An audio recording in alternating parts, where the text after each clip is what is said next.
Bienvenue à la deuxième vidéo où on calcule l'air d'un cylindre.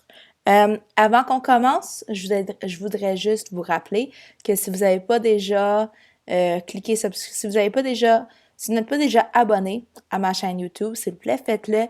Je suis déjà rendue à 150 abonnés, donc ça me surprend un petit peu, mais si vous ne l'avez pas déjà fait, faites-le.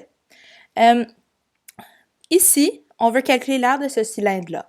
Je vais juste faire un petit dessin pour vous rappeler que quand tu développes un cylindre, tu as un rectangle et tu as deux disques. Et donc, je vous rappelle que pour trouver l'aire latéral de ce cylindre, il faut faire l'aire du rectangle. La hauteur, c'est la hauteur normale du cylindre. Mais la base du rectangle, ça correspond à la circonférence d'un des disques, puisque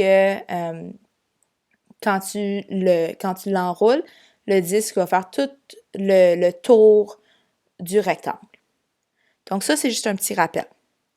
Donc si je veux trouver l'aire latéral, je vais commencer avec l'aire des bases, c'est plus facile.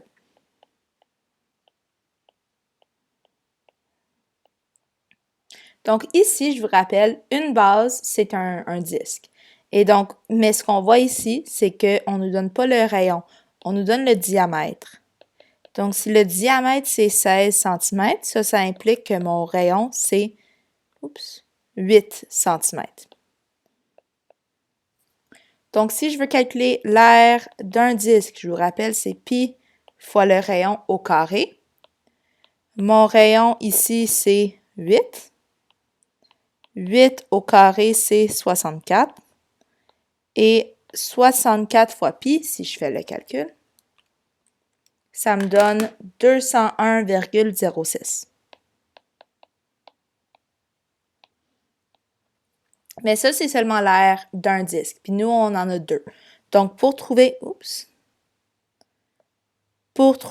l'aire des bases, tout ce qu'on va faire, c'est qu'on va faire 2 fois l'aire d'un des disques. Et ça me donne que l'aire des bases, c'est environ 402,12. Donc, j'ai fini pour l'aire des bases. Si on s'en vient maintenant à l'aire latérale,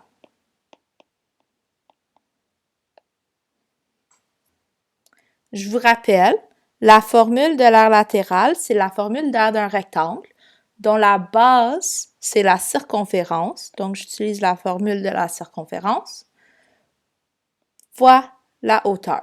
Donc, 2 fois pi fois le rayon fois la hauteur ou 2 pi RH. Ici, mon rayon est de 8 et ma hauteur, elle est de 18.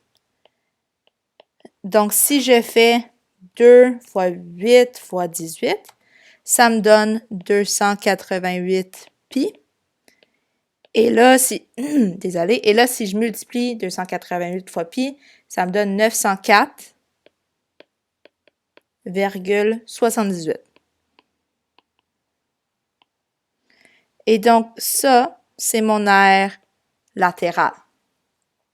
Et donc, pour trouver mon aire totale, je vous rappelle, tout ce que tu fais, c'est que tu les additionnes ensemble.